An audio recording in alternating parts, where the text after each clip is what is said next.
Y'all know what? I couldn't wait. Countdown was getting too long. What's up, everybody? How y'all doing? It is your favorite business solutions architect, Carl Ready 30, here for my live launch for my newest book, 55 Laws of Entrepreneurship. I'm glad to see y'all here. Y'all showing up already. Oh man, look. Yeah, it'll take a little bit of planning to get some things done sometimes. But yes, I am here. I'm trying to go bestseller today. And a really good friend of mine, when I was talking to her about the book, she said, Carl, we're going to celebrate the book. And I was like, then I'm just going to put it out there. She said, no, you got to have an event. You got to put it out there. And this was just 2 days ago. So I was going to do it yesterday, but I figured, you know what? Go ahead and, get some sleep, because I was up till like 6 o'clock in the morning planning this thing. I was going to do it yesterday, but then decided give myself a little bit of time to sleep, which I didn't do. But I couldn't not go live and make this thing happen. So look, get the book. That's the main thing I'm here to talk about is the book. And just, tell you what it's about, why I wrote it, all that great stuff, right? But yes, again, I'm Carl Gray, business solutions architect. I love to help people start, launch, and grow their businesses. I'm the founder of Raising Founders Youth Entrepreneurship Incubator, where we help young people start their business. I do Launch with Carl, where we help folks to, get their business in order. Just to tell you just a little bit about myself. That's what I'm going to do today, and tell you about this book, this wonderful book, how it got started, why I got started. If you get the opportunity, type them in the comments. I'd love to know who you are, where you're watching from. Let people know. Share this, because I'm giving away some stuff while we're on here. For those who buy the book, yes, I can see. If you go to lawsofentrepreneurship.com, you buy the book, and then you go put your Amazon order in there. I have a free toolkit that you get, and some other stuff for people who really want to be, really strong entrepreneurs. Got a lot of stuff for all of that. Get the hardcover, get the paperback, whatever. The goal is I'm trying to hit the bestseller mark again. I've done it twice, and so I say I'll do it a different way this time. Normally I just send it out to my audiences that normally buy my stuff, but I say let me give everybody opportunity, because I really think that this is the best book that I've ever written. I'm gonna tell y'all how I actually wrote the book in a second. But like I said, please, tag yourself. Please let me know in the comments where you are. Actually, I'll put the link to the book right there, and lawsofentrepreneurship.com. I created. Thank you, Joni, Hassan, and all the Launch with Carl team. Launch with Carl team for getting everything up and running. But yeah, I just dropped it in there. Welcome, Kyra Neighbors. Glad to have you here. A budding modern actress tuning in from Houston, Texas. I was actually just down in Houston for the very first time a couple of weeks ago. And I thoroughly enjoyed it. It was like I'd never been there before. It was a great time. It's really hot, though. It's really, really, really hot in Houston. But yeah, great place. Oh, Dr. Bond, proud of you and excited about your book. Thank you. Thank you very much. A very good friend of mine, Dr. Shireen Bond of Bronze Foot and Ankle Surgery in Bronze Foot and Ankle Center in Cheverly, Maryland, who actually fixed my toe when it was broke some years ago.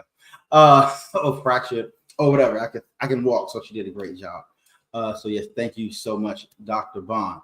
But yes, please go past the book, tag somebody, share this, all the good stuff. So let me tell y'all exactly how I wrote this book. And if you hear a noise in the background, that's my ice maker. So I'm here in the lab where I do most of my work from, and I like to drink water a lot. So you see, I got have my cups here. I got a bunch of bottles, all that good stuff here, but I like my water cold. I know some people like their waters, hot or warm, room temperature, whatever. I like mine cold. And so what I said was, instead of me having to get up all the time and go do that, I bought me an ice maker, and it's sitting right there. And so every once in a while, you hear like thing from the ice maker. So if that happens, y'all hear that? See, that's what that is. So don't worry about it. I'm not like having an avalanche going behind me. But here's how I started watching the book, or how I started writing this book. So about a month and a half ago, I decided I had this great idea that I was going to do 75 hard, right? Because brother trying to get back in shape, I'm entering into my 44th year this February. I'm going to Carnival for the very first time in Trinidad. It's like, hey, if I'm be going to Trinidad, going to Carnival, I need to be prepared for these long, 17, 18-mile marathon days. I need to, get in shape, all that good stuff. And so I was doing 75 hard. Now, part of 75 hard is you're supposed to read at least 10 pages a day of a book. And I have some really good books out there, that I like to read. I was reading the one thing which my coach Lamar Tyler had all of us in his mastermind reading. I was reading 10X is better than 2X, all this stuff. But my favorite author is Robert Greene. If anybody's ever heard of Robert Greene, he wrote the book. What's the book? 48 Laws of Power. He wrote Art of Seduction. He did the 50th Law with 50 Cent, which is a good book as well. What else? Laws of Human Nature, 33 Strategies of War. And I've read all of them cover to cover numerous times, and I love them. And a few years ago, probably about a long time, probably 8-9 years ago now, I tweeted him, and I wanted him to do a book on entrepreneurship. He still hasn't done it. So I was like, you know what?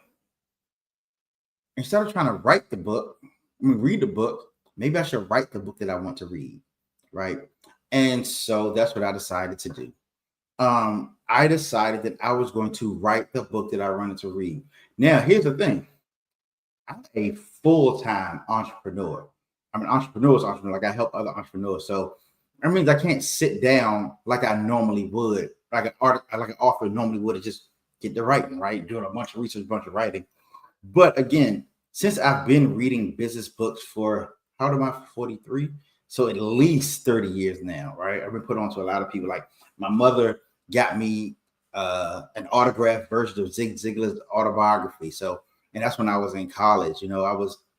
My pastor put me on to people like Ellie Goldratt, when I was 13. So, reading business books isn't something that I am a stranger to. And then also history. Like, if you ever read a Robert Greene book, it's a lot of history in Robert Greene's books. And my major at Hampton is political science. And so I was in the School of Political Science and History. And if you are a liberal arts major, most of what you learn is history, right? So I said, I'm going to take these things. Oh, and the biggest thing, the Bible, right? I'm a church boy. Grew up in church, ain't perfect. Ain't nobody preaching. I always got to say that. But, I know some stuff about the Bible. And it's really my favorite book to study. And I, over the past maybe decade or so, actually a little longer than that, my pastor had us on this journey. And so it really has me loving to read the scriptures and understand what was actually said, in the Bible.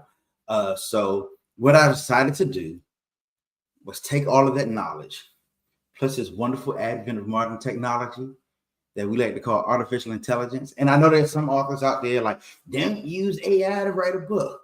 I'm not one of them. Fine. You're not a real writer. I never said I was a real writer. I'm an author. There's a difference, I guess.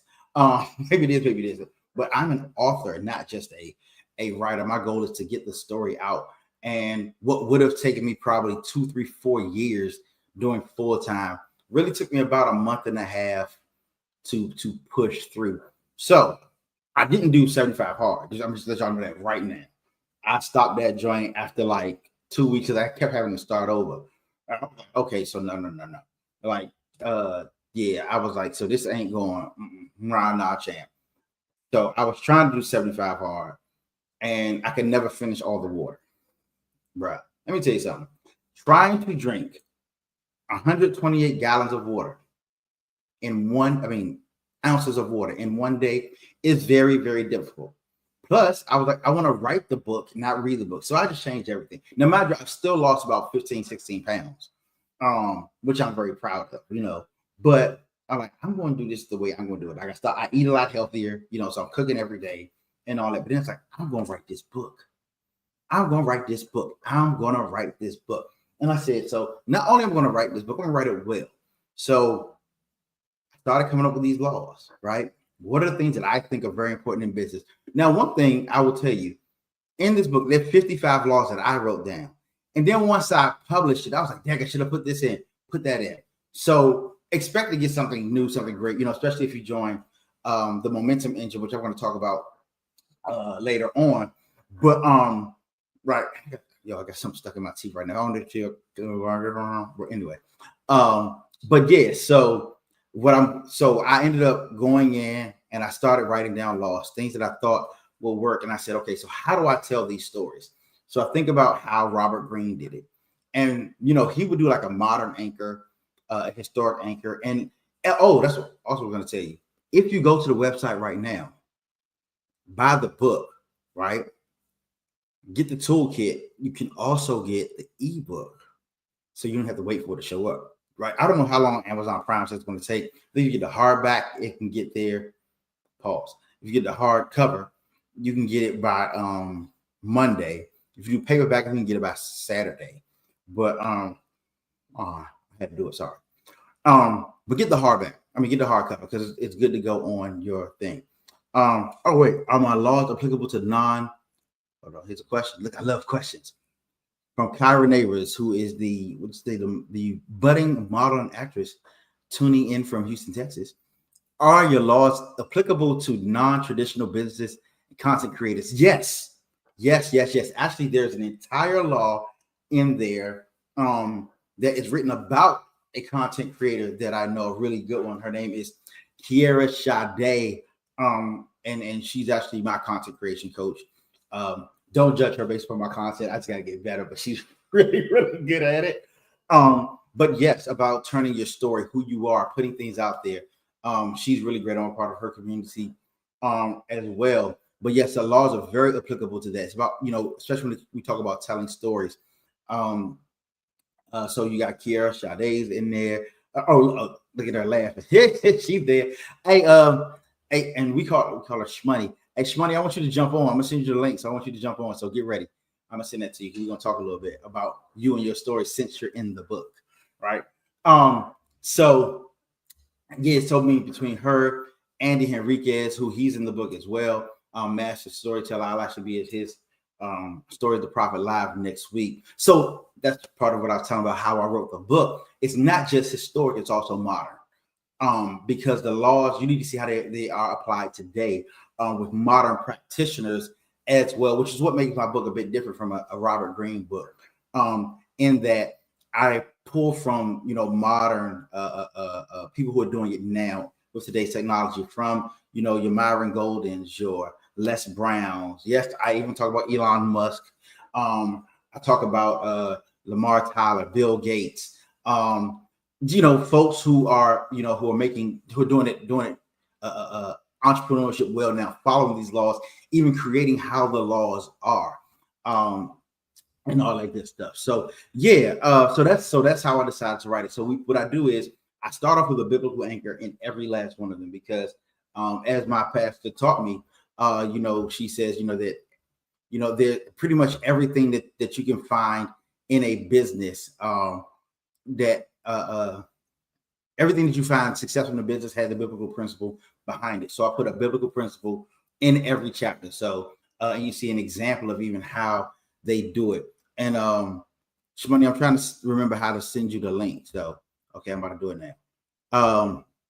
But yeah, so essentially, I want people to be able to, see how it applies biblically, historically, and modern. So we do a biblical reference, a modern reference, and a historical reference, somebody who's done the past. So we look at the J.D. Rockefellers. I don't care if you're not. I'm not ready. I'm not ready. When are you going to be ready? And you should always be ready so you don't have to get ready. So get ready, and because I'm gonna bring you on, right? So hold on, let me send this to her. Let me tell y'all, and y'all will see when she get on. Like, I call her my sis for a reason. Y'all would think the way we talk to each other that we don't even like each other. Yes, just go. Yeah, y'all think the way we talk to each other we don't even like each other, but no, we're like really like brother and sister, and we just met like a year ago. So yes, I'm going to have you come on here with no warning. Yes, that's what you tell me to do. Like, you tell me to get on, do stuff without warning. Just do it how you do. That's what I'm doing. You how you coach us. But anyway, we're gonna talk about her chapter in the book and even her life. I helped her write her book, and she's gonna yell at me because I'm not helping other people write their books. But Anywho, yeah. So that's pretty much what I'm doing. What I did with this book, and I, like I said, trying to go bestseller. You know, I want this to be kind of like my signature work, right? While I do plan on, telling my story and all that good stuff, um, this is my signature work because I love history and I love entrepreneurship.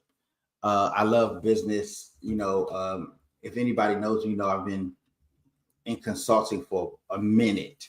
I worked for the largest minority consulting firm in the nation. At one point, it was Thompson Cobb Basilio and Associates, also called Basilio Cobb Associates, out in both iterations. And I shout out in my book, Mr. Ralph Basilio, CJ Sampson, who is my mentor, who's turned into my business partner. And they allowed me to be in some, to do some things that, and I started noticing just some consistencies across the board as you go in and you're doing consultation and talking to people and seeing how businesses work and also how they mess up. Because I was doing auditing and assurance and mitigation of problems, and basically what happens when you do that, you start to see what goes wrong and what needs to be in places, and that's where a lot of the laws came from too. So just operating and looking at that.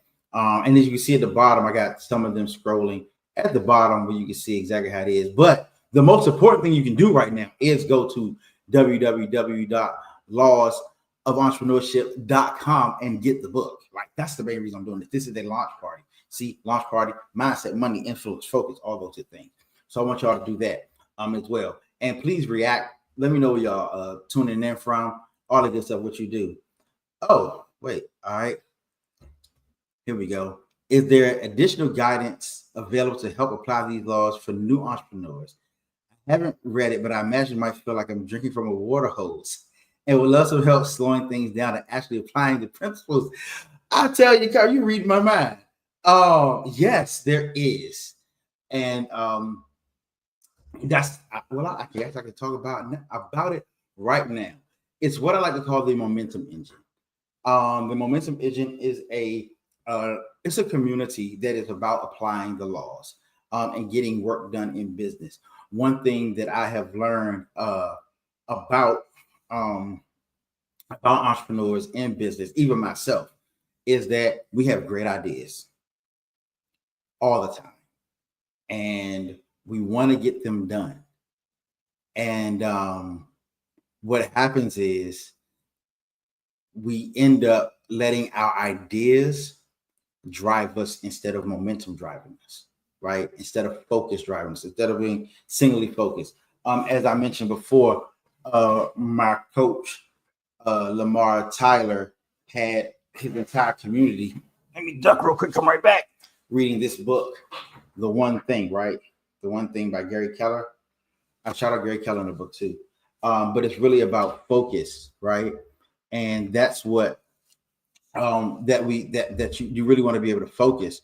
And so what I've created is it's a community that's for entrepreneurs who have ideas, entrepreneurs who already have coaches, entrepreneurs who already bought hundreds and thousands of dollars worth of courses and classes, but still don't seem to be able to get the focus. Like you said, it's like drinking from a water hose. That's what entrepreneurship is. It can feel like drinking from a water hose at any point. So what we do in this community is we just come together and we work. That's what we do. We come together, we do focused times of getting work done, right? Yes, thank you, Leslie. Yes, that book is truly a game changer. And, but even in that, like, you can get your one thing that you know and still not quite in it. So I'm a person who's about solution, like what makes this work, right? It's like, Carl, you come in, I'm like, I don't have to be everybody's coach. Right? People got a bunch of coaches. There's some people I coach, but I don't have to be everybody's coach. But I know what everybody needs, every entrepreneur needs, is a way to focus and get things done. So what we do is, the big two method. You do a CEO hour, a CEO foundation hour, and a CEO production hour. And you can get so much done in doing that in our momentum engine. We do what we call ignition sessions, where you come in and you get focused work done. You can get guidance for it. If you want me to coach you, yes, please reach out, send me a DM, and we can work together to help to build the business of your dreams.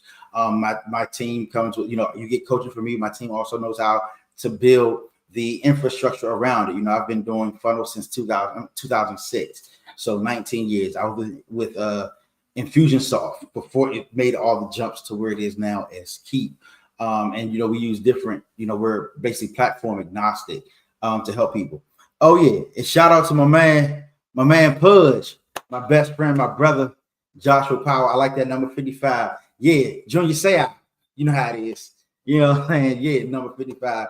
But yeah, Josh, he is the head coach of our Raising Founders program, that reaches young people and helps them to start their business. So shout out to Coach Power, who rocks with us, who rocked with me since day one, actually before day one.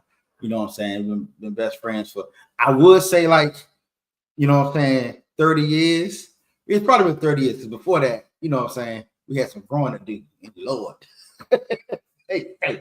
But yeah, that's my op right there.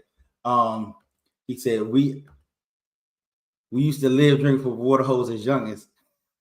Ain't no hydration like it. Exactly. I don't know what they put in the water now, but I know in the 80s, drinking from a water hose was bomb. Now I'm a little spoiled now. I gotta have refreshing spring water, but drinking from a hose was bomb back in the day. Yeah. We used to love drinking from water hose. Yeah, definitely. Most def. So yeah. So again, go purchase the book. You're gonna love it. So I'm gonna go through some of the laws real quick, just so y'all can kind of see what it is that I'm talking about here. But I'm gonna go ahead and let the banner show the first 27 laws as well. So right now you see like the last 27 and all that good stuff. But yeah, I'm gonna hide that one and do this. So law number 1 is essentially anchor everything in your why, right?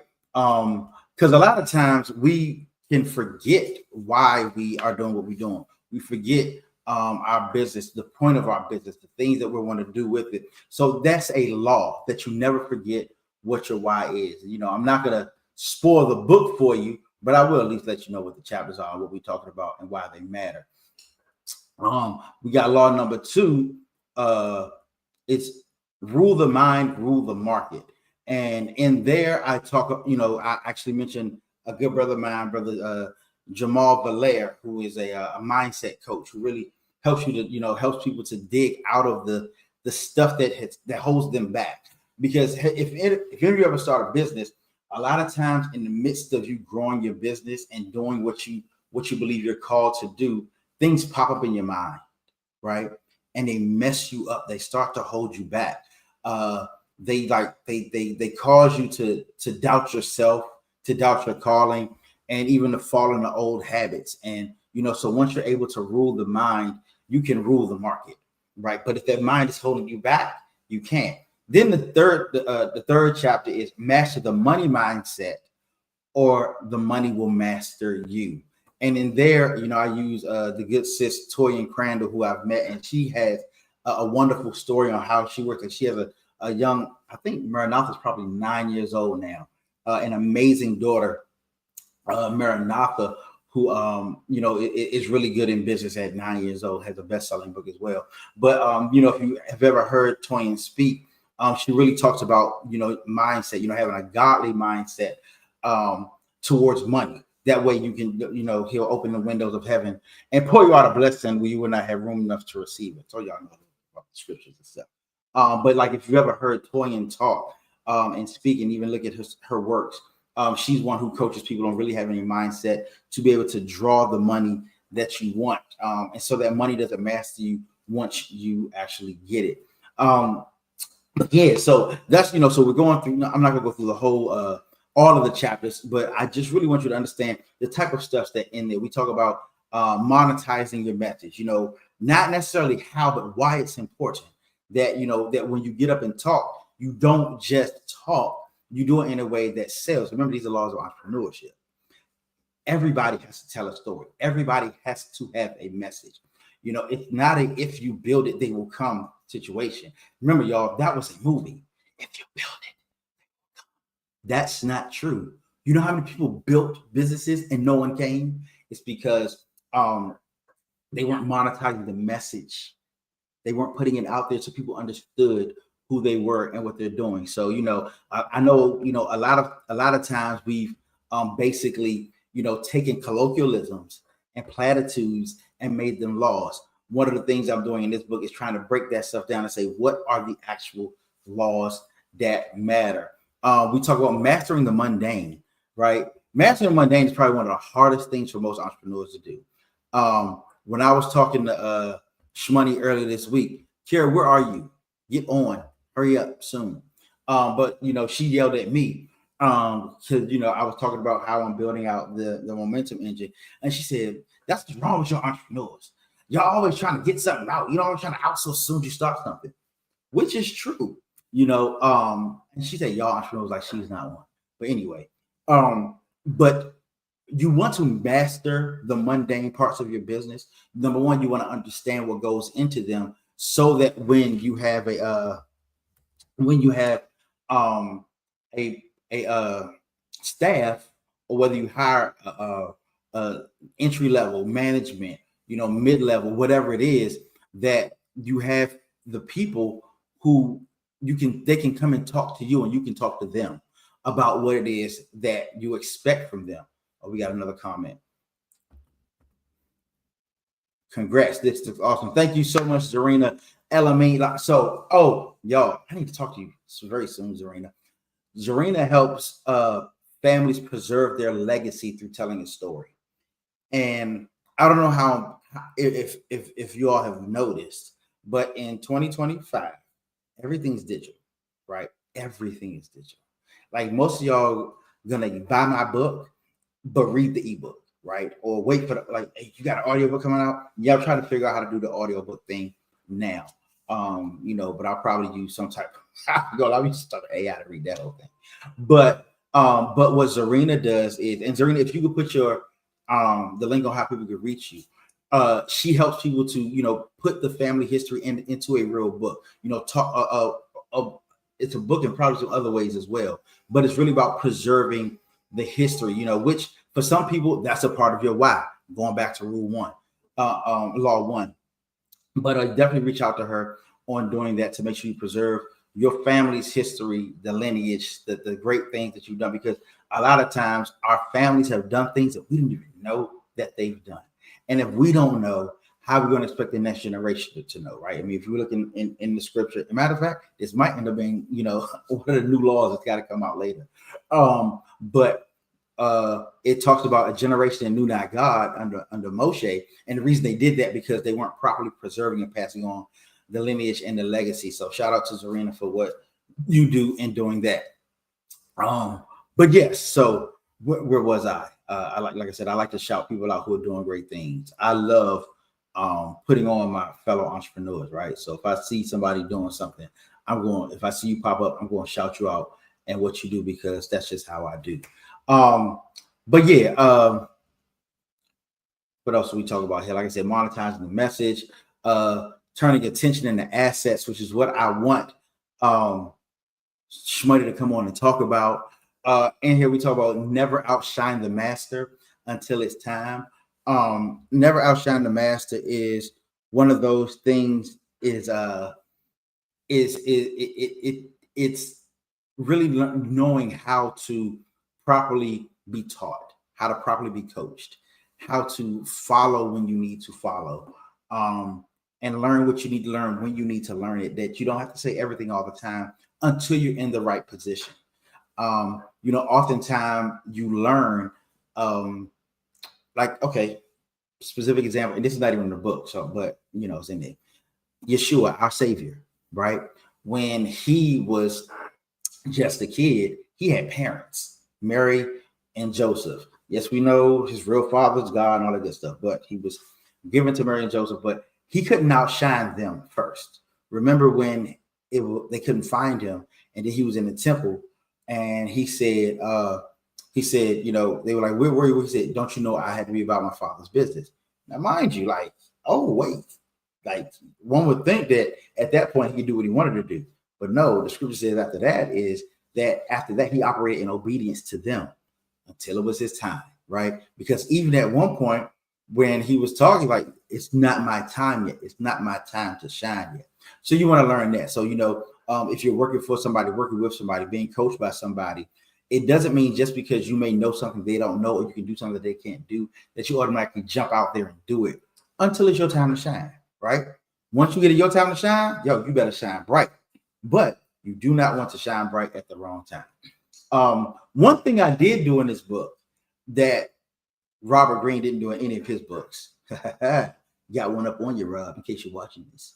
And if he is, don't be mad at me. But I ain't still your shine. But look, if you're mad at me, I'm sorry. We could talk, we could really collaborate, but you were very much inspiration to this, John.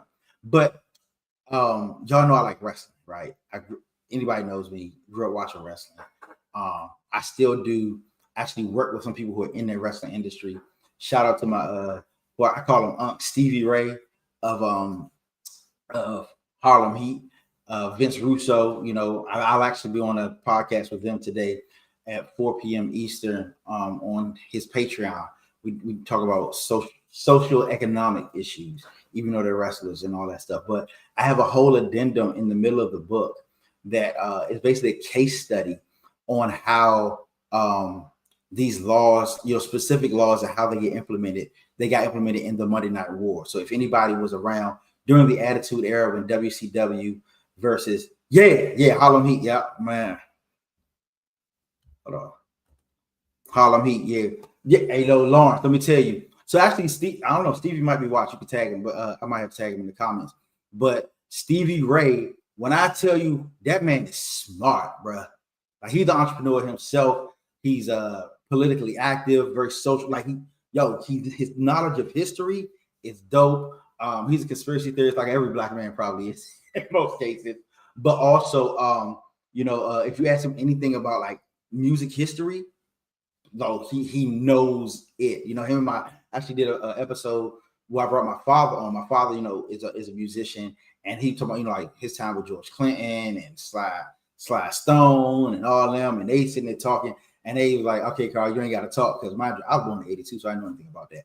But if you do a case study of the Monday Night Wars, which WCW versus WWE, well, WWF at the time, now WWE, you'll see a lot of things happen in a very quick time. Actually, it's really over about a 4 to 5 year period where so many things were done in the wrestling business that most people just did not know about, right? It blew up because these laws got implemented in a very quick, fast, and large way. So I do a case study in the book about that, simply because I'm like, it's just smart to do.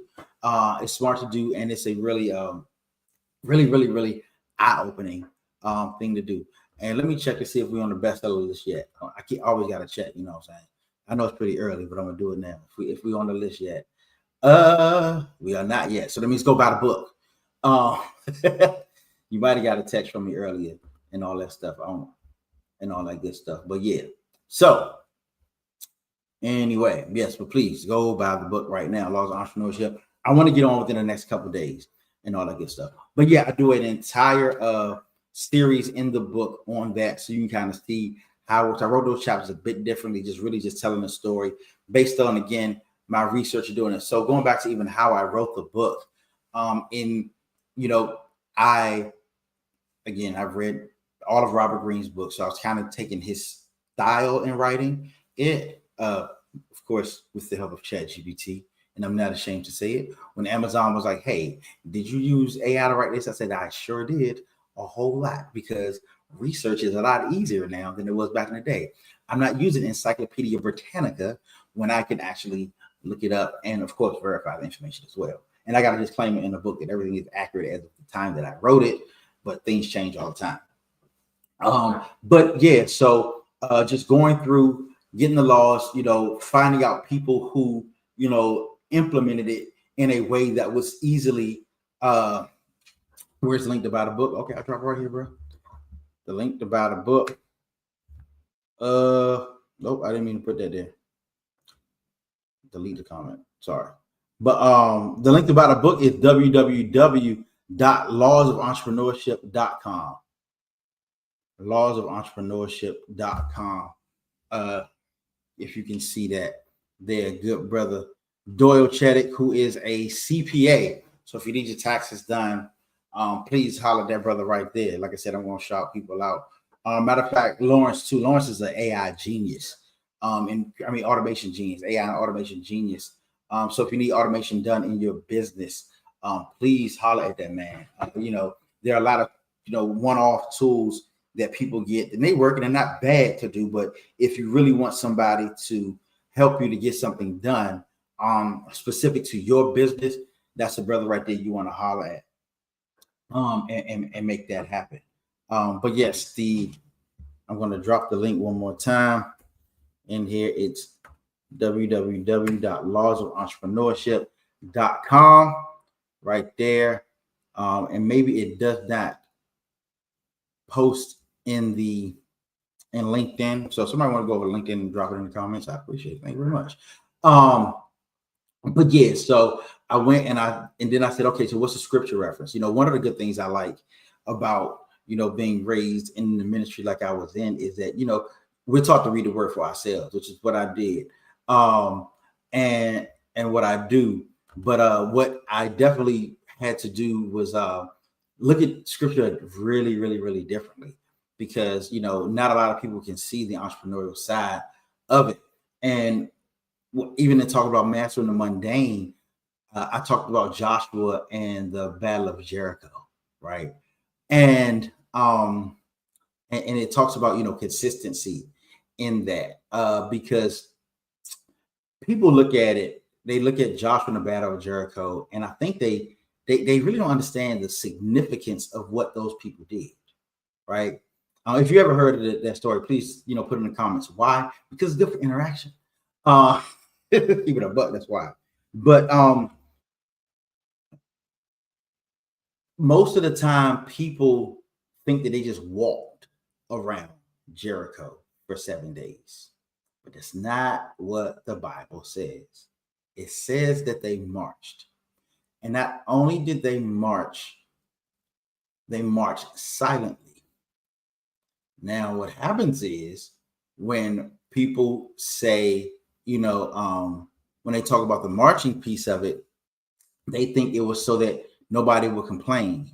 And maybe that was part of it. But I think that, and this again, I'm not saying this is absolute truth, but I like to look at things from a pragmatic standpoint. It's like, why would this work, right? And the reason I was like, it's like what I see happen, what I saw happen, what I believe happened was, God knew the strength of thousands of men marching at the same time around Jericho, and what it would do to the foundation of those walls, right? It shook the foundation, the very foundation of Jericho when he did it. And so in doing that, they were able to use all of their strength to master the mundane thing of just stomping, mundane thing of just of marching. So much so they could put all of their might into that task, so that over and over again, repeatedly, it created the ability to loosen that. So when they did yell on the seventh day after marching, they knew that the walls would come tumbling down just by the power of their voices. It had saved their voices for 7 days because they didn't talk. So all of the strength could come from their diaphragm. It's like all of the strength was going into their their feet when they stomped. So again, people think it's just walking, but no. Have you ever like if you ever lived in an apartment and you were on the lower floor and somebody walked and you were trying to sleep? Tell me that that would not have awakened you up. That it doesn't, jolt you sometimes. It's just one person. Imagine hundreds, thousands of them doing that, right? So that's that's one of that's the way that I tell the story in there. like even with David, we talk about when I talk about David and and I say there's a chapter called "Let the Lions and the Bears Justify the Giants," right? Because oftentimes there may be something you want to go after, but you feel like you haven't done enough to get there. But if you, but when David went after Goliath, he didn't say, "Man, I can't do this uh, because I never played a giant before." What he said when we were talking to Saul, he said, "By my God, I slayed the lion. By my God, I slayed the bear. And then by my God, I will kill this uncircumcised Philistine," which is essentially saying that my skill set and my faith that I have um, it is good enough for me to it's good enough for me to do it for them so I can do it at an even bigger target. Because if you've mastered what you do, you can use it anywhere. I didn't know, I've been planning on making this video and I haven't made it yet. When I talk about, I've made almost $1 million just off of six-figure clients, right? Just off, not considering the five figures, not considering the small, the $7,000 VIP days and the $3,000 stuff like that. But what I found was that the first time I did it, it wasn't because I didn't I had already done a big client. It's because I had the skill set to do it and I had the faith that I could. So when they said, "Hey, we'll pay you 10, this what was it? What was it $198,000 to do a risk management framework?" And I was like, "Yeah, I can do it." And I can say it with confidence and fulfill with confidence to make the money, right? And bring on the team with myself, my business partner, TJ Sampson. And we brought together, some other experts to make it happen that way. So it's like by the skill set that I already had, I did it. But just a reminder to go to www.lawsofentrepreneurship.com, get the book and your free toolkit. So what you want to do is, and I'll share my screen so y'all can see how it works, is that a Laws of Entrepreneurship.com. But what I want you to do is when you go there, share my screen. Share the screen. Whoa, window. All right. So, got it right there. So, yeah, when you go to www.lawsofentrepreneurship.com, you'll see this. You grab your copy on Amazon, right? The reason I'm going through Amazon right now is because I want to make bestseller, right? So, go buy it on Amazon. And once you buy it on Amazon, you come back, you put in your name, your email, your phone number, and the Amazon order number. Yes, see my toolkit, it comes straight to your inbox, right? And then you'll see some other opportunities after that. You get the ebook. Also created a 120. Actually, the the workbook is almost as long as the real book because what good is having the laws you don't know how to implement, right? So what I did was I put together, and again, I got a bomb team, my squad. If y'all ever worked with me, y'all know my team of people, they crush it. Okay. They crush it. Like I said, Joni, Hassan, they do an excellent job. We have some other folks that work with us too, but when it comes to, a lot of the tech stuff, I'm able to, give them what works and then they go out and they implement in ways that I am so glad. I was able to, Joni's been with me for 3 years, Hassan's been with me for 2, and we just had really good we have a really good chemistry in getting things done for our clients. But yeah, so we have an ebook where you can read it, and then we have a workbook where you can implement it, because implementation is the most important thing. What good is it to sit here and learn this stuff and not be able to implement it, right? It doesn't make sense, right? So yeah, like I said, don't miss out. You go there, get it off of Amazon. It's been up since October 3rd, but yeah, it's right there. Be able to do it, right? Indeed. Yeah. So continuing and going through this, y'all had no idea I could go this long talking about this stuff. What else? What's another one that I think is good? Let's see. Oh, I also have a part in here that's just for young entrepreneurs. There, it's called, because as y'all know, raising founders, that's my heart. I love working with the kids. And if you got a young person, oh, and I gotta say this, shout out to young Asia. She is presenting today in Hartford, Connecticut, to some businesses. She does financial literacy for young people. She's excellent at it. Been doing it for a number of years. She's only 15 now, but she's very, very sharp. And happy birthday to young entrepreneur Belle. Today's her birthday. She's been with us for a couple of years as well. So shout out to them. Also, while I'm at it, congratulations to Coach Lexi P. She was just coronated at Morgan State yesterday. Miss K, she does an excellent job in her entrepreneurship program, representing Morgan State in a wonderful way. So, but yes, we have a whole loss for the young entrepreneurship, which include, flipping the parents' script. Number one is it's basically how to take the lessons your parents learned and using them in your favor. Also, leveraging your age. I actually had my man, my coach, Lamar, he sent a message to the young people. And what he talked about is like, yeah, when you're 14, 15 and younger, it's cute being an entrepreneur. But by the time we get, you get like our age, it ain't cute no more. You got to work. So, kids can actually make bread just off the strength of being who they are, right? Just their age gives them an advantage because they look up and they say, please, sir, would you please help us to help me to start my business? I'm raising money for my own college scholarship. And so I want to sell you a pet rock for $15. And somebody will actually do it, right? They will literally purchase for them. But unfortunately, sometimes kids will undercharge. Like, well, I'm just a kid. Don't ever just a kid yourself. And so we talk about that.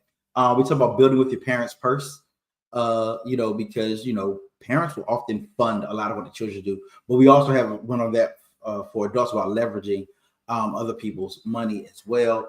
And then we have dominate in the classroom, not just the market, because we want our kids to not just be great in business, but also really, really, really good in their in the classroom as well. Because if you shine everywhere, you're great. Just like Daniel, Shadrach, Meshach, and Abednego, right? They were the baddest dudes on the block. So if you're going to be representing entrepreneurship, do it the right way. Get it out there. We need that to happen, right? All right. So I don't have too much else to say, but please go buy the book. Once you bought the book, what I would love for you to do, hey, just post. Let me know you got that joint. Shout out to my homie Brooke. I think she was the first person to purchase. So I'm really happy. Thank you so much for you purchasing the book. Brooke Marshall, and actually her daughter, Anaya, was our second champion. She won in 2024. No, she's our third champion. I'm sorry. She won in 2024 for our young entrepreneurship program. We partnered with Jacob's Ladder. Shout out to Jarrell Jordan and those over there who worked with us, and helped us over the years as well. So I don't have a whole lot to talk about. As y'all can see, I'm really, really excited about what it is that we're doing. Coach. Coach Power sending out happy birthday to young Belle. Congrats to Coach Lexi. We got all type of stuff going on with that. So, if you're just joining, please let me know where you're coming from, how long you've been here, and let us know that you have bought the book as well, right? That's right. Okay, I can do this. I can do this right now. If you bought the book, right? If you bought the book already, and you need a Sora invite, Sora is a big thing. If you can put your receipt and actually no, in the comments, let me know that you bought it somehow. A screenshot, something saying that you got it. I'll send you a Sora invite. You can have it. I'm giving it away in there. So first person to do that you get a Sora invite. And I got some other stuff too. I'm giving away an Amazon gift card, but that's going to be based on people, what I see in the back end, the people who sign up and get the toolkit. You do not have to be present to do it, but you do need to do that. Alicia Brown, congratulations. Congrats. This information is needed. Now, Alicia, your information is needed too. Okay, y'all, let me tell y'all something about Alicia. I told y'all when I get Entrepreneur pop up that I'm going to shout them out and tell people what they do. So Alicia Brown, right? I met her as a part of, okay, hold on. I'm gonna come back to you real quick, Alicia. Lawrence, he said, nice. For the people who don't know, what is Sora? See, this is why I love my folks, right? They be helping you out on this joint. So thank you, Lawrence. So Sora is the video.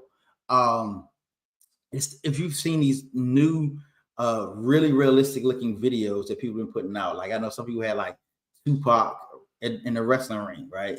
Going up against Adolf Hitler, which was crazy. But it's a really, it's ChatGPT's newest video platform where they make really realistic videos. If you saw what I put up yesterday, I made it in just a few minutes, but it's invite only right now. And I have 4 invites that I can give out. Somebody blessed me. Shout out to Natasha Green.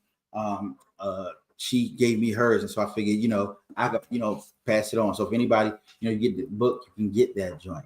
But Alicia, back to you. I don't know if you're still on that, but hopefully I could tell the people about you. So Alicia, what she does is she helps young people with writing, right? Which is very, very, very, very important.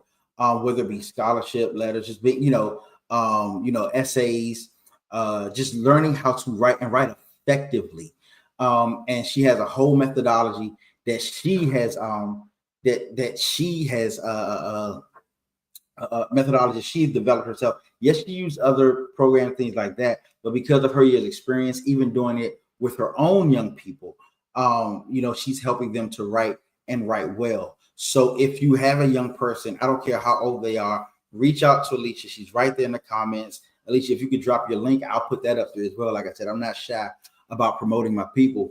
But what I want you to do is, reach out to her, because what she does is very, very needed for our young people. While we do have the chat GPTs, we got the word processors. Look, now I'm dating myself, where to show the red letters and grammar check and all that. You want them to be able to write in their own minds, right? Yes. Be able to be able to write on their own in an effective way. Imagine your child being able to write essays that pay for their entire college career. That in and of itself is amazing. And even when if they do something in, using artificial intelligence, they can go through it and make sure that it says the right things. So Alicia, thank you so much for what you do. Yes, it's writewithmrsbrown.com. Again, she does an excellent job. I've met her husband, and they do really, she does really good for our young people. So please go to writewithmrsbrown.com. If your young person needs needs help with writing, even if they don't need help, but you would just want them to be able to do it at the highest level. And that's what's really important. And she's grabbing her book right now. Yes, Alicia. Oh, she wanted to, I got you. I'm gonna hold on one of the soil codes for you. I'm gonna send it over to you.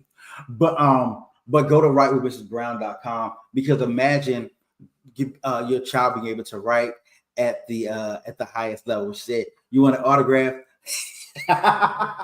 Okay, so we'll have to talk. So so what you do, bring it to scale, TSP scale, be a TSP scale, and I can autograph it. Or I may see you somewhere else soon, but if you have it on you at all times, you never know where I may be able to pop up, right? And all that good stuff. But yes, I am going to be autographing. I'm going to do an in-person launch at some point, a book signing or something like that. I'm going to do one of those soon, probably around Black Friday or something like that.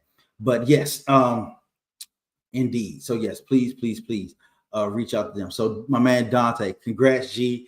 I'm proud of what you're doing. Let me ask a friend of mine has started a force community where they pride themselves on being is one of the last groups of people who believe in teaching, educating people so that they don't have to depend on AI solely to trade and how to do it effectively. Will the laws of entrepreneurship apply to this type of business? The answer is yes. The answer is yes, because for every law, there's a reversal. So in one of the laws, I talk about technology, right? How to take advantage of technology. And in it, I do talk about if you ever heard of Alicia Little, she's the queen of AI. She's excellent with artificial intelligence. But the reversal of that law is you never want to be so dependent on technology that you can't do things manually, that you don't understand, because how many times have one of these servers gone down for something, right? How many times has something not gone the way that you wanted to go? But yes, the laws will apply to this business. Number one, if they have a community, that's one of the laws, how to use community. And then I talk about in there my good brother Freddie Taylor and Urban Intellectuals, where he's created a community and it's all based on serving the people that he serves. So yes, it would definitely apply to them. Believe, teaching, educating people so that they don't depend on AI. And we don't ever want to be dependent on anything. We want to use it. We want to make sure that the tools that we use stay tools and don't become our masters, right? So that's very, very important as well. So yeah, brother, I got you on that. What else? Anything else? Anybody else want to choose? Look, y'all know anybody knows me, I can talk for a very, very, very long time. Because I love speaking and all that good stuff. And if you would love, and if you want me to come speak to you, come speak to your kids, all that good stuff, please reach out, go to carlgray3.com or just DM me. I'm a very, I ain't gonna lie, I'm not affordable, but if I can sell from the stage, you work some things out, and all that good stuff. All right. Awesome. Okay. Book getting purchased today. Yes, man. Get the book. Buy for like 3 people. You know what I'm saying? It's good for a whole bunch of folks. Let the people know. Because reading is fundamental, right? Yes, indeed. Bruh. Good to see the excitement for this launch. Yeah, man. I done told you for a few weeks I've been working on this thing, man. This is my gold standard right here. This is basically the book that I always wanted to read as an avid reader. I know, like, and my man Pudge, he'll tell you, like at church, one of the brothers that used to call me bookworm. We play basketball because he's like, I would use words that I didn't know weren't normal words, but it's like, hey, they are, right? But I was just talking the other day because I was helping this young a 5-year-old learn how to read, and I was like, you know what? It's not really fair for somebody to try to learn how to read for me, because I was reading like at 4 years old, 3 years old, and not knowing that's not normal. And so if a child gets frustrated in reading, I don't necessarily understand because I didn't have those same frustrations. But yeah, being an avid reader for a long time, like when my dad was locked up, he sent a bunch of books back home and they were in my room. And so I would read stuff like I read the autobiography of Malcolm X at like 10, 11 years old, countering the conspiracy to destroy black boys, all that stuff. Like I was deep diving, I started off with the regular Hardy Boys and Encyclopedia Browns and stuff like that. But then, it really, really reading nonfiction became my thing. Like I love to read. I love books. So, yeah. But also wanted to, again, talk to you all about the Momentum Lab, right? The Momentum Engine, which is basically a creation lab where you go in and, you begin, you work as much as you can, work as much as possible. I'm trying to get this out of the way. Oh no, let's unmaximize this. Look, man, technology, I tell you. Okay, it's back. So if you are a entrepreneur and you find yourself getting stuck often, you find yourself getting distracted, and you think it's like, I wish I was more disciplined, or I wish I had more staff, I wish I had more time. All these things keep coming up. I wish I had all this, that, and the other. I'm gonna tell you, all you really need is about 2 hours a day of focus. Most productive people only get like 3 things a day that done, like of high importance. They don't try to get everything done.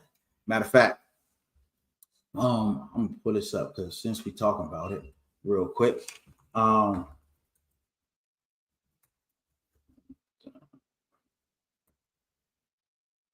is it invitation to momentum? Yeah. So I got some facts and figures that I'm gonna tell y'all real quick. Um, so where we at? Where we at? The sign. Studies show that the average person only gets about 3 hours of deep work done in an 8 hour day because of constant fragmentation and task switching. You ever find yourself switching tasks? Like you got tabs open, and I'm gonna raise my hand because I'm guilty, right? It's like I'm working on something, and all of a sudden, boom, on my phone, or the red dot pops up, something like that, or I think of something and it just kind of distracts me. But we have a fix. It's not simple. I mean, it's simple, but it's just not easy. But we got it right. So what you do is you time blocking. People try time blocking, Pomodoro timers. They don't work. Dr. Denise, yo, what up, Dr. Denise? She is an expert at automations. No matter I know she's Keep certified, but she's actually platforming not. So whatever you got, she will work with. So please, if you need help with like automations on your back end, reach out to Dr. Denise. She's dope. Again, a lot of these folks about TSP fam. You know what I'm saying? I see y'all real soon. All right, cool. Get it? All right, bet. But yeah, Dr. Denise is she's an expert at that. She's spoken on stages. She's gotten so many people up and running with their automations. You want to work with her. I have over 85 tabs open right now. Don't judge me. All right, Lawrence, you already know what I'm about to what I be doing, right? With the those co-working sessions, right? So what I'm doing with my momentum engine is basically consistent co-working sessions that are open when you need them. So right now we're starting off, and if you want to join, please let me know. But as you go, don't worry, if you buy the book, you're gonna get an email about it because I am an entrepreneur. So I'm not gonna let you just walk away with just a book, of course, right? I want to super serve you. I want to make sure you get everything you need to do it. But yes, it's basically co-working sessions that are really guided. They help you to start and end, celebrate your wins, all that good stuff. So we're going to be starting with Sunday, Monday, Wednesday, Thursday, in the evenings, getting them done. And once we launch fully, it's going to be every day, 12 hours a day. We'll have it open where people can do it. But yes, we're going to start with those days. And it's very cheap. It's only $47 a month if you get in early. Later it's going to be a lot more. But yeah, like I said, I definitely want to talk to you all about that before I get off.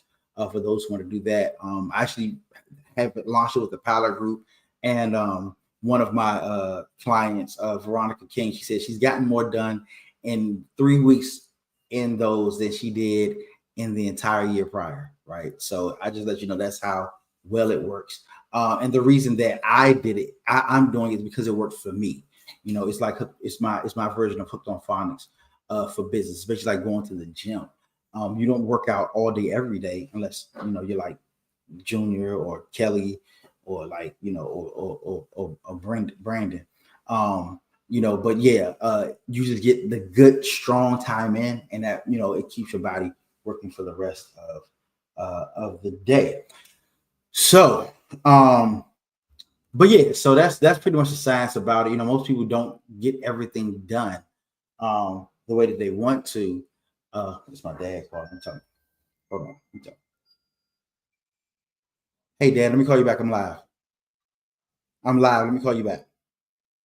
Yeah, I'm live on YouTube. Yeah. All right. Later. All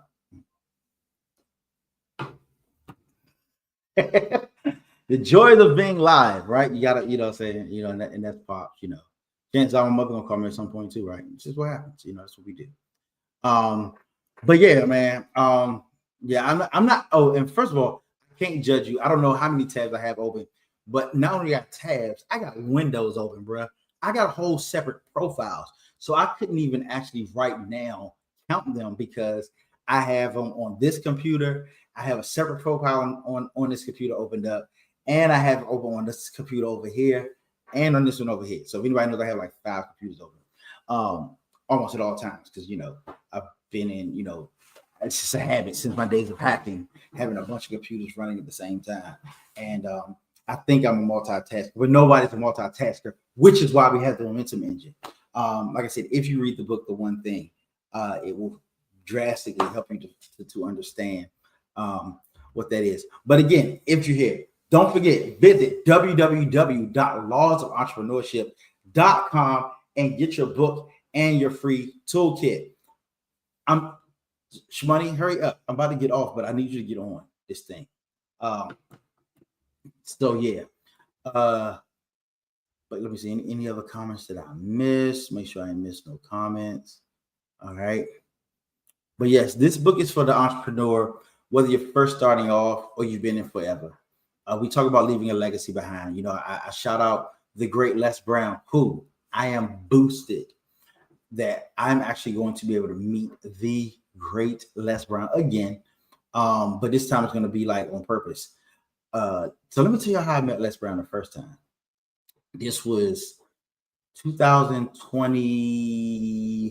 2023? Yeah, 2023. I was at the podcast summit in Miami.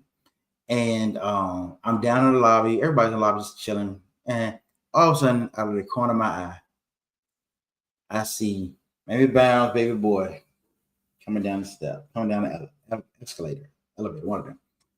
Coming out of the elevator, that's what it was. And he had security around him. I was like, yo, that's Les Brown. And everybody like, oh, man. And I'm thinking he's going to be speaking at the podcast summit. He wasn't. In my mind, like, oh, yeah, I'll be able to see him. But, and let me tell you something about Carl. I'm not a starstruck person. I've been blessed to be around, you know, superstars for a long time. Like I tell you all the time, your favorite your favorite artist's favorite DJ went to Hampton. So having connections to people is great. Like I played in a band and like all the musicians in the band got either like platinum records, gold records, except for me, because I went to entrepreneurship, and they're like really good musicians. So being around superstars, you know, it is what it is. But being around legends is something different. So I literally jumped up out of my chair. I don't know who I was talking to, but I jumped up and I ran over there because I'm like, I'm not going to miss my opportunity to meet such a legend in Les Brown. And so I go over there and, you know, he got security around him. I'm not even sure they're going to let him talk to people. I was like, yo, you are Les Brown. I've been following you since I was like knee high to an ant. My pastors put me on to you, you know, back in the day. And, you know, can I get a picture? He was like, sure. You know how you talk, right? Sure. You know, that bravado, because he knows everything's staged to him. And so we take a picture. And then I'm like, hey, look, I have an entrepreneurship camp for young people. Can you send a message to them? And so we recorded a video, gave a very inspirational message to the young people that I play for them all the time. And it's truly, you know, a blessing to see that. And then I decided I'm going to make that my profile picture. I'm like, oh, bet. I'm like, yeah, I'll make this profile picture. Then, people like comment, oh, Les Brown, that's the GOAT. He the man. Da, da, da, da. I ain't some no overtime that week, but I got my time in there. Then I get one comment under there. And it says, hey, Carl, my fellow Hamptonian, or something like that. I never met you, but this picture of you and my dad looks great. And I'm like, yo, what? I had no idea that, even though I should have known because Les is he's a smart guy, that Les Brown's daughter is a Hamptonian. I mean, of course, it makes sense because, being a legendary man, that he would send his daughter Serena to Hampton. Serena Brown, trash, she's married, but yeah, that he would send his daughter to Hampton. But you just never know who it is and who you find, right? Oh, I got people in my inbox. Oh, I got my this, I got my that. Oh, bet. Oh, people getting the books. Bet. Okay, let me check and see what we out on the. Did we get on the list yet? So one thing you got to know about Amazon is it takes a while for them to process and show your progress or whatever. But I need to see it. And if I could find, so my homegirl Crystal, she's able, she showed me how to do it, how to find out if you are on a list or something like that. I'm on the list yet? No, not on the list yet. Look, I ain't rushing. I'm gonna make it. I'm gonna get on this list. I know that much. But yeah, y'all keep y'all keep, telling people share this joint and all that good stuff. All right, cool, appreciate you. But yeah, so that's one thing I like to, even talk about is taking advantage of opportunities. Again, it wasn't even like I wanted, I was pressed to meet him or anything like that, even though, if I could, I was like, yeah, I would definitely love to. But now, because of relationship and being, my man Andy running his stuff, I'm able to I'm going to his conference and I got the platinum package. Why? Because that Friday night we have a special session with the Les Brown. And if you think I'm going to turn that down, I'm not. Why? Because I want to speak from stages. I want to change lives on Mars. And if I can learn from the GOAT, I will. And I was sitting there. So he's in my book, right? Andy's in my book. And Jamal's in my book. All of them talk about Les, and we talk about that. So that's even how the book is structured. It's really to, see how even things come together, that none of these laws stand alone in that. Lakeisha Hutton. Hey, Lakeisha, how you doing? Good to see you. I hope you grabbed the book now. Go to www.lawsofentrepreneurship.com. Get it. And once you download it, go to that site. Once you buy it, go to that site and you get a free toolkit to show you how to implement. We get a self-assessment and all that good stuff. You gonna be okay. Lakeisha gonna be there at Story in the Prophet Live. Yes, I'm so looking forward to being there. You're gonna be there. We're gonna chop it up. We're gonna get our stories out there. And let me tell y'all something. I did Andy's intensive in the spring of this year, and it's 3 days of creating your signature story, 9 hours a day. And if anybody was on there with me, they saw the reaction I had at the end. Because in telling your signature story, he teaches you how to really dig deep and pull out the things that will touch other people. But what I learned is in doing that and telling that story, it touched some things inside of me. And so as we're going through this, like, I'm feeling it. Just a bit of transparency about me. I'm not really a what's the word? I'm not really a school person, right? I love school. I didn't really like class. High school, if I could find a reason to skip, I did, which is why I tell the kids not to do as I say, not as I did. I wouldn't go. Even in college, I would, I was so good at taking tests that I would get up and leave. If it wasn't taking tests, I wouldn't stay. I would, debate with teachers, all this type of stuff. So this was the first time I can think of. Mind you, I graduated 25 years ago. So going to a class wasn't going to happen. So this is the first time I literally sat down. I was in the same seat for 3 days for 9 hours, and it pulled everything out of me. I'm telling my story over and over again, getting it critiqued, seeing it with other speakers, doing this stuff. And it was an amazing thing to finally get it done. And then at the end, and I want y'all to take it so y'all see how the ending works. But it's time to do, just kind of say how it affected you. And I put my hand up because I, put my hand up first so I get it out. And the harp, I didn't know that as soon as I started talking, I broke down in tears. I was boo-hooing. And if people know me, I know people have seen me cry. Some people see me cry. I'm not saying I never cry, but I'm not one of those super emotional dudes. Like, I'm not an Edmund at all. And people who know who Edmund is, they know who Edmund is. But I'm not an Edmund. This dude on Love is Blind. I got caught watching it, whatever. But I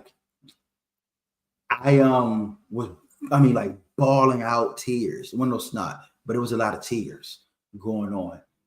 And that's just how impactful the process that he takes you through is, where it pulls that much out. It was life-changing for me. And so, I'm now a master storyteller. And so I'm going to Story in the Prophet Live to learn even more, because again, it really is one of my desires to help people and to grow to impact, from the stage, because it's something that I know that I've been gifted at, but now I want to be talented at. I want to be skilled at it. And the only way to do that is to learn from those who are masterful. And that's even what we talk about in the book. Skills are not always enough. Talent is not always enough. You need coaching. And that's one of the books, Coaching Creates Champions. Because if you think about it, you can get mentors who will motivate you, but a coach will actually put you through the fire. I know the last time I talked to Lamar, I sent him a voice note on Facebook, some things I need to do. And, some of the stuff I tell him, he come back and be like, hey, yeah, man, you can do, be nice. He was like, nah, do this, and make it happen. So I'm like, oh, and that's what I did. And guess what? It worked, right? I didn't need to be coddled. I didn't need to be encouraged. I need to be told to get to work, right? And that's pretty much, even what I do with my folks as well, because sometimes it is definitely necessary, right?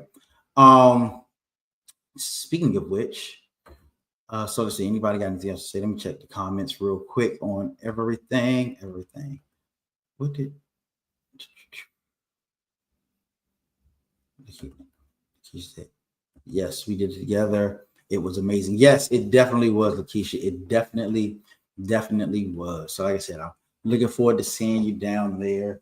And yeah, like I said, shout out to all of them, Pastor Tori, the story pastor, his whole school, Star Babatun. He has a really strong team, Khalif. They do great things over there. But once again, I'm here to talk about the laws of entrepreneurship. 55 laws of entrepreneurship. And as you see, they're growing. They're going across. When corporates don't care for the crown. Man, that's crazy. Victory can rock you. Again, like I said, I have a whole 4 chapters on wrestling, which is a full case study from soup to nuts on rising and falling in there. Make money your soldier. In there, I talk, that's a lot of Myron Golden stuff. Sell or starve, upsell or die small, right? A lot of, did you know that a lot of entrepreneurs think they don't have to sell? They really think if you build it, that people will actually come. And that is a trip that is not even close to the truth. If you build it, you have to let people know that it's there, right? And the best way you do it is by selling. And there's actually a scripture in the Bible that talks about selling and how you're actually blessed when you sell and you're cursed when you hoard, right? But it doesn't even say you're blessed when you give away. It says you're blessed when you actually decide to sell to people, because that's actually what makes them appreciate it even more, right? While you're at it, please subscribe to my YouTube channel, subscribe to my alerts and all that stuff. Because my goal is to really provide value to everybody, not just through the book, but just through me. Like, I really get a level of I get a huge satisfaction when I'm able to help people, right? I really do. It's just something about it. It does something to me that I can't even describe, right? I really can't describe. I'm looking right now. I wanted to talk about what I was just talking about. I did something about it a while ago. Where is it? It's I mean, I could probably tell y'all, but I think I did a good job on it the first time. But it's called Be Blessed by Selling. Let me look at it. Blessed by Selling. Here we go. Those who sell are blessed. That's what it's called. I'm gonna show y'all this real quick.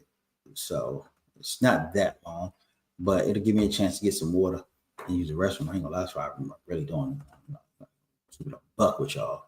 Because I plan on I'm gonna keep going for a while. And plus, my housekeeper is here, and I need to give some instructions as well, right? And this goes back when I used to have my what's the thing called podcast. used to have a podcast called Friends with Businesses. I don't know if anybody heard of that. Yeah. Let me see.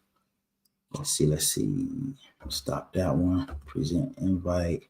I am going to share the screen. Right. Also share audio. There we go. Share. Go full screen on that. And y'all just listen to it. All right. Cool.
Oh, I know what.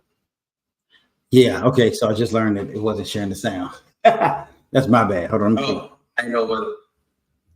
Yeah. Okay. So I just learned. Okay. Yeah. So I'm gonna figure out how to get the sound working on this thing. Anyway, but yeah. So I guess it's not going. I guess it ain't gonna be there then. Nah. You see, I just about to ask you about your podcast today. Yeah, man. So I want to start the podcast back up. Unfortunately, I'm just so busy. What I would prefer, I'll be honest, what I would prefer to do is be on other people's podcasts. So look, bro, you want to start a podcast, let me know. I'm down, right? I'm down to be on your podcast. Oh, shout out to the good brother Jamal. Hey, I see you there, brother. Hey, if you're available, can you jump on? I want you to talk to the people if you can, because you're in my book. So if you could talk to the people, that would be great as well. You know what I'm saying? Let's talk about that, bro. No sound for me, anyone else. I'm gonna try it again. I feel like I should be able to do this the right way because it said follow these steps to share video of audio. Okay, I didn't do it right. So, but yeah, man, I want to do the podcast, but I really like being guests on other people's podcasts. Like I said, if you subscribe to Vince Russo's The Brand, you will see that I have I have a recurring role on his Black and White podcast. We talk about a lot of stuff, very nuanced things that we talk about. So yeah, I think y'all will love it. I think y'all will love it. Yeah, that's about it on that end. So yeah, I guess I won't share that because there's a whole other thing you got to do if I'm not gonna do that.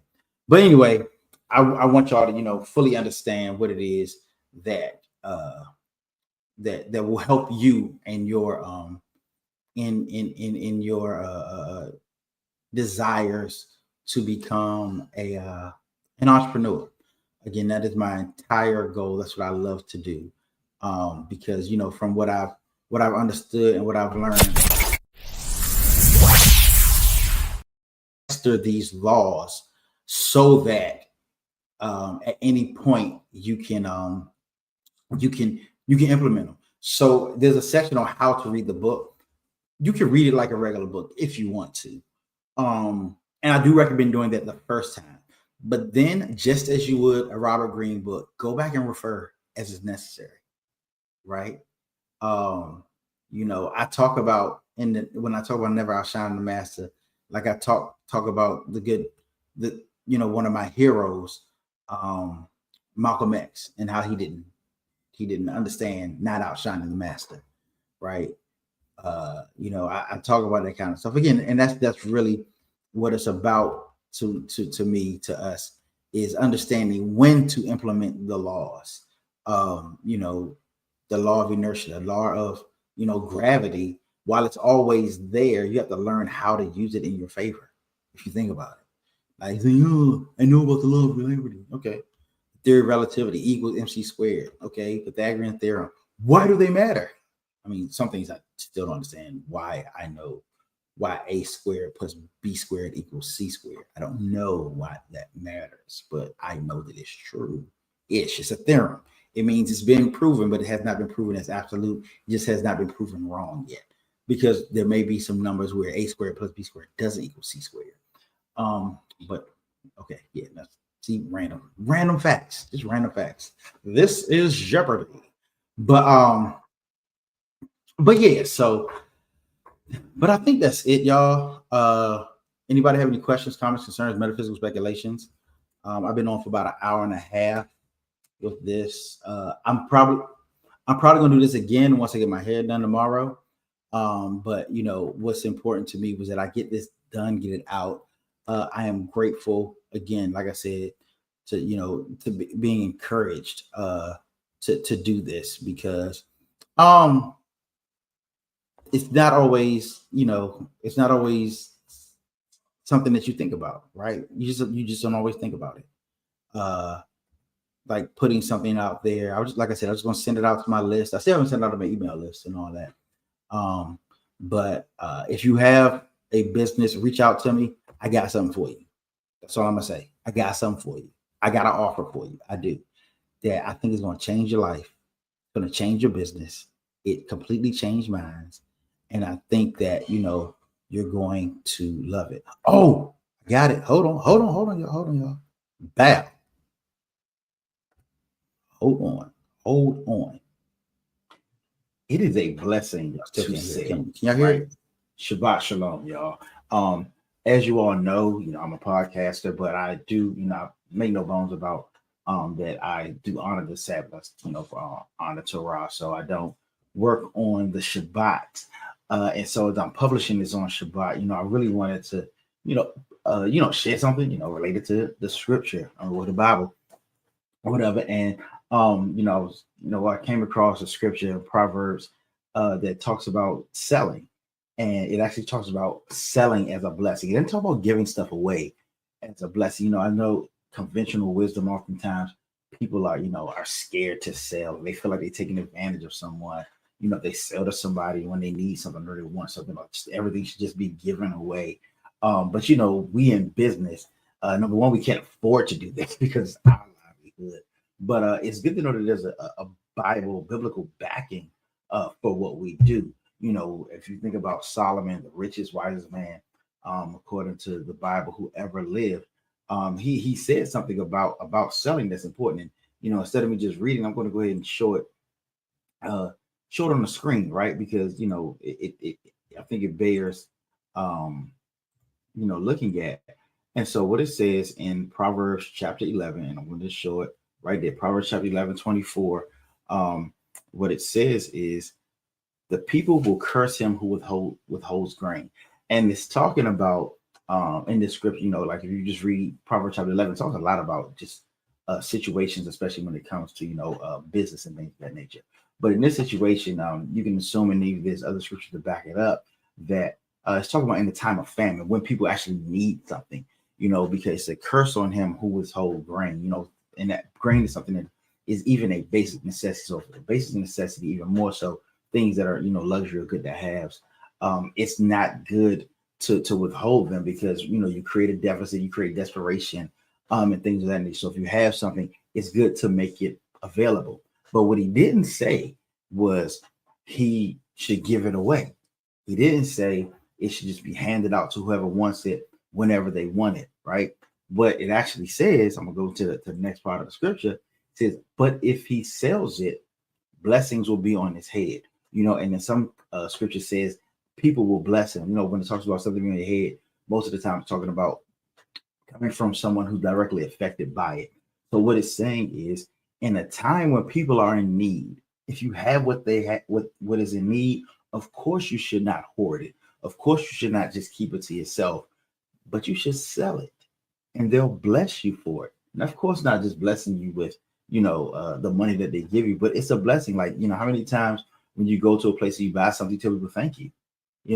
There's something internal with us that recognizes that buying something, somebody providing a good or service that you want and need, and you paying for it, is worth it to you internally.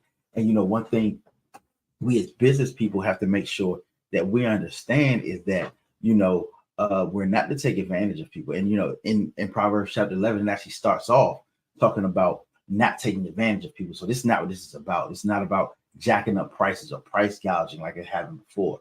We're talking about still doing fair trade. One of the good things about if we actually had a free market system was that that in these situations where it is a need, then fair trade will be happening and prices would not be gouged.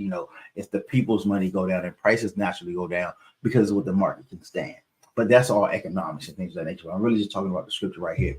So like I said, it said the people will curse him who withholds grain, but if he sells it, blessings will be on his head. Meaning that if you are providing a good or a service, I'm talking to those of you who are entrepreneurs, those of you who are salespeople, those of you who have goods and services, whether they be necessities, whether they may be good to have, whether they are luxuries, doing things that help people, whether it actually helps them because they need it or it helps it because they just want it. Sometimes, that feeling of having something that you like, that you love, tasting a good dessert or eating good food or, looking good or feeling good, all of that. So somebody providing that opportunity for you, it is a blessing. So as you are providing those opportunities for people, know that it is a blessing. That's why people give testimonials. That's why people write good Yelp reviews. That's why people do those things. That's a blessing to you because you've sold them something that they wanted, they needed, they desired, right? So feel good about that. So as you're selling, as you're going out selling your goods, your service, I want to encourage you that you are doing a blessing for these people as long as what you're giving is a good thing. Now, let's go even deeper into it. And like I said, just so y'all know, I ain't nobody's preacher. So I was raised in a good ministry. So, I do, know how to look at the Bible. And I look at it from a very pragmatic standpoint as well as a spiritual standpoint. Like, how does it relate to life today? And we could I really could talk about scripture all day long. But yeah, so anyway, moving forward, as I look for an example of it in the Bible. Like, okay, where was the time when people were in need and somebody sold something?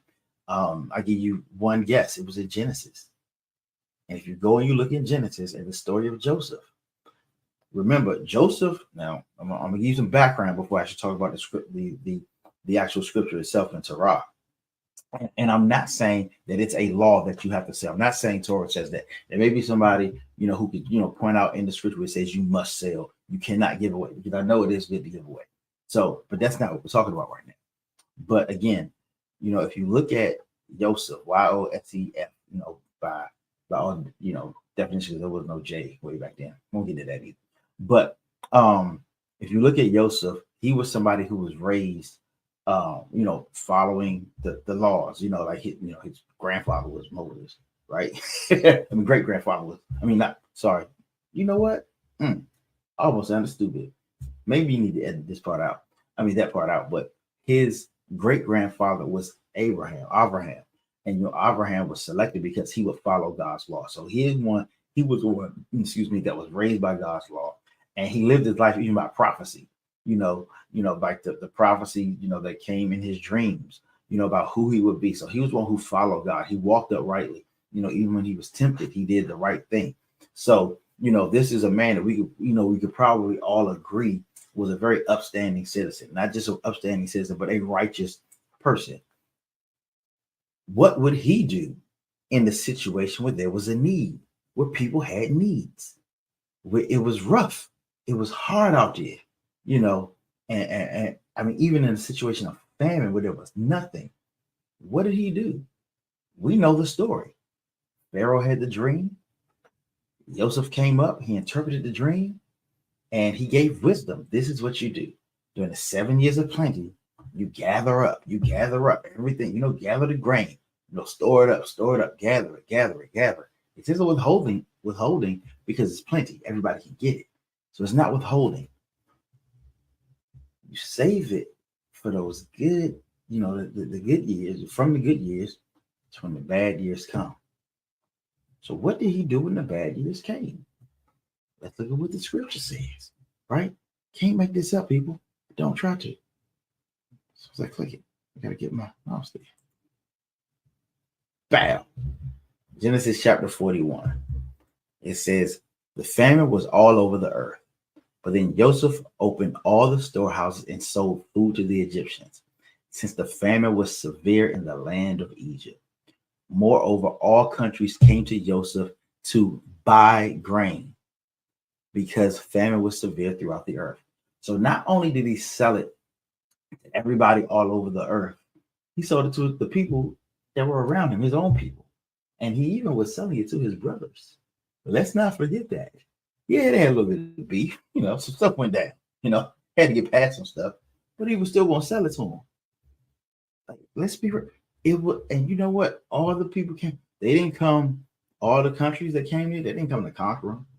They didn't come for beef to come wreck. Nah, what they did was they came to buy. So he sold the food to the Egyptians, people that had been gathering it. Like he sold it to them since the famine was. So he didn't withhold it, but he sold it to them.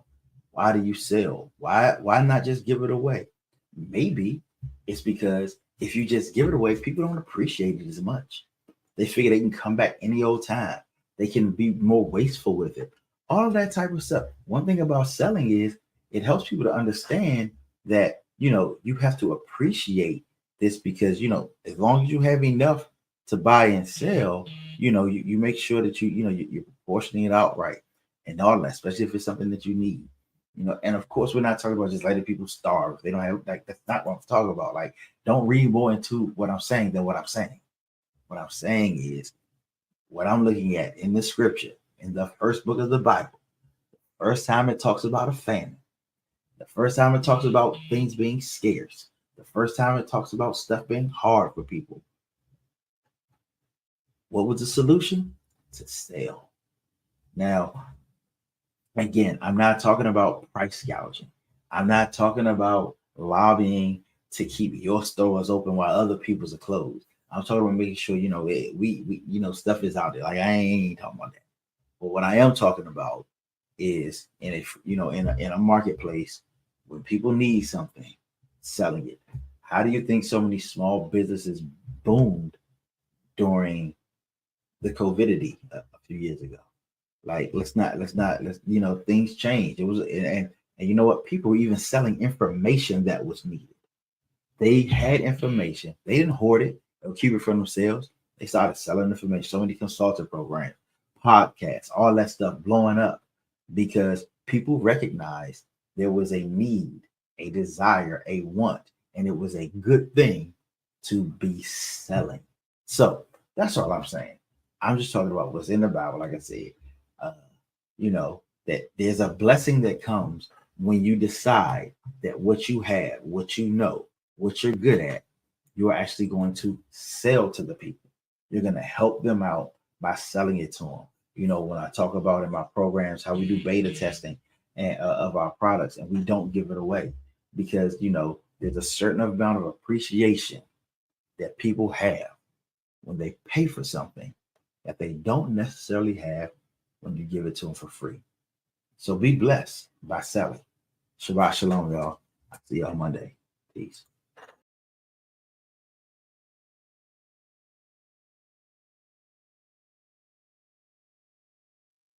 Yeah. So yeah, that was just one. So as you can see, the laws that full disclosure, I'm a law guy. Again, like I said, I was a political science major in college. I studied the Constitution since I was not. Did you know most people haven't read our Constitution? That's crazy. But then even as a studying God's law, like that's like huge for me, right? I love the Torah, even though I'm gonna tell you, it don't always make me feel good, but it is what it is, right? The laws are the laws, right? Laws are laws, whether you like them or not. Laws are laws, whether they work in your favor or not. These are what they are. But yeah, so that's kind of where I wanted to go. I'm pretty much done now. Again, please, y'all, not please, I'm not begging you because you need to know the laws, right? But I do know that knowing the laws will be beneficial to you. They'll be beneficial to your business. I'm probably going to go live a few more times. Especially once I hit bestseller. But like I said, share it, pass the link on to some friends, people that you know that are entrepreneurs, that want to be entrepreneurs. It's good for all ages. There's nothing like controversial in the book. Well, it's some controversial stuff in the book. I ain't gonna lie to you because I'm a controversial person myself. But there's it's all text. It's an easy read. Again, I wrote this book because I wanted to read it. And so if you don't know, yes, I read it and I love it. I'm not even gonna fake. Like I am the book's first and biggest fan because I needed to write the book that I really wanted to read. I'm a huge Robert Greene fan, one of his biggest fans, in my opinion. If I ever get to meet the man, I'll be boosted. I'm going to tag him in the video after I hit bestseller, because if he decides that he going to shut me down or something, I'm going to be all right. If you want, send me a cease and desist, I'm going to go. Let me tell you something. I'm gonna go live and be like, y'all, Robert Greene shut me down. I'll use my advantage.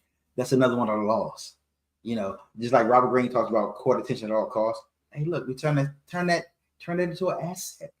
Controversy is king.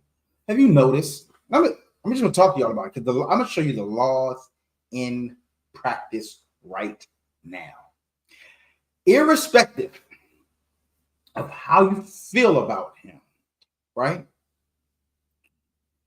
Think about the most controversial person you can think about right now. I don't care who it is. I'm not going to name him. It's probably a political figure, right?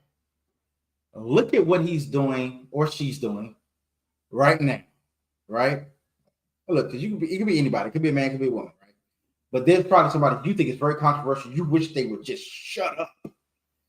Again, I don't care if you're on the left or the right. Tell me, in reality, is it working in their favor?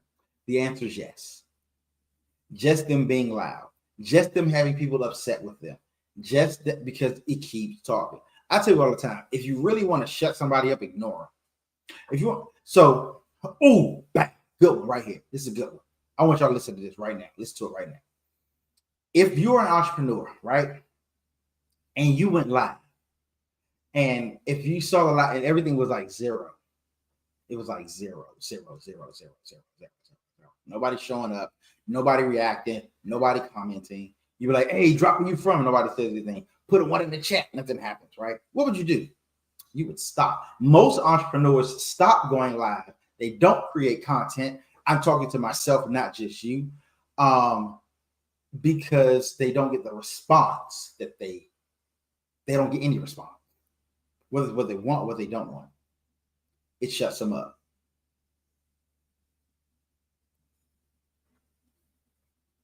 So if you want somebody to shut up, ignore them. But if I ignore them, they're just gonna no. I'm telling you, ignore them. Controversy creates cash. You heard me? Say again.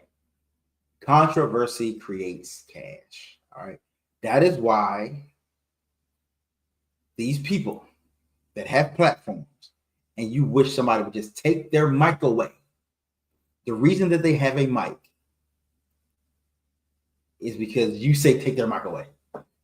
Go to a post that you hate, you hate commented. Guess what?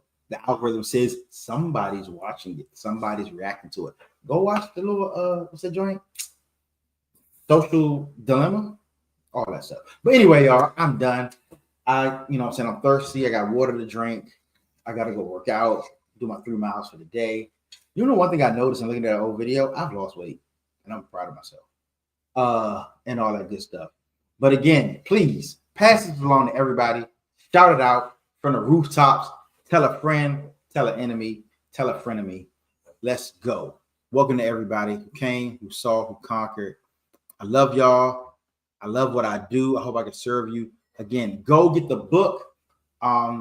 So once we hit bestseller, I'm going to go back, look at the people who came and bought the book and, drop the information on the website. And I will be giving away an Amazon gift card just in time for Prime Day. As a matter of fact, I just saw that they got one of those little robots that go around the floor and sweep the floor. They got one of them joints on sale for like $300 off. So, what I'm saying? You'll be able to buy that probably with the card that I give you. But yes, please go lawsofentrepreneurship.com. Grab the book. Let me know you did it. If anybody else has done it since the time I've been on, let me know. I'll give you a SOAR code. Alicia Brown has already won one of those. I'm going to send that to her as soon as we get off so that she can have it. And I'll talk to y'all next time I go live. Subscribe to my channel. Subscribe to my junk. Get alerts when I go live because I really do enjoy this. Like I said, shout out to the ones who encouraged me to do that. Special shout out. I'm gonna go back and like I said, we had these questions. Are the laws applicable to non-traditional businesses? The answer is yes. Content creators, especially content creators. I thought I was gonna get off, but I'm not yet. Especially content creators. Why especially content creators? The reason I say especially content creators is because a lot of them don't go into it as a business. They may go into it as a stream of income, but not necessarily a business. And so they need to know a bit about entrepreneurship with this. Like they need to know what it actually takes.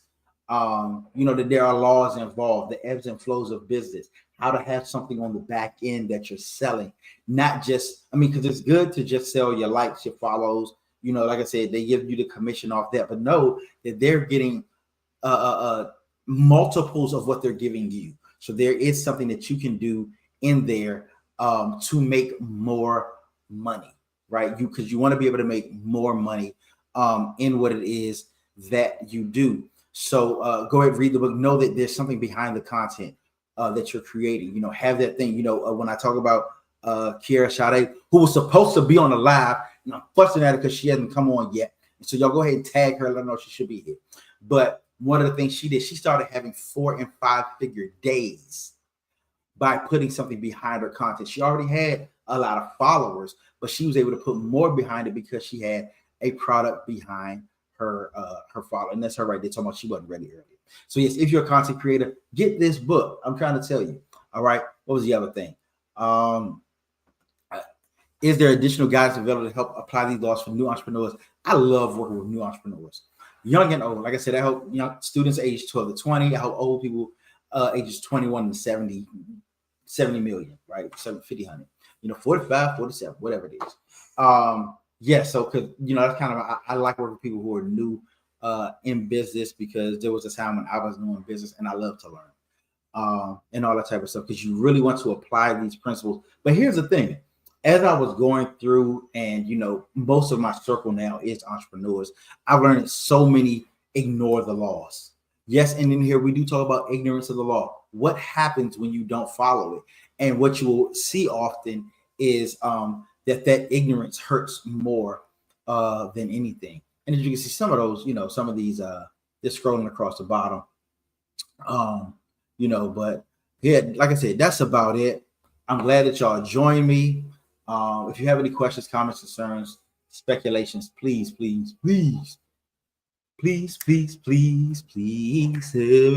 going through. But yeah, that's about it, y'all. I'll let me get a chance. Later. Deuces. Blonk. Blunk, blunk, blunk, blunk, blunk, blunk.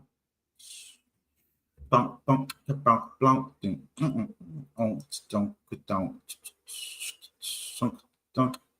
don't. See y'all later. Blunk, blunk, blunk.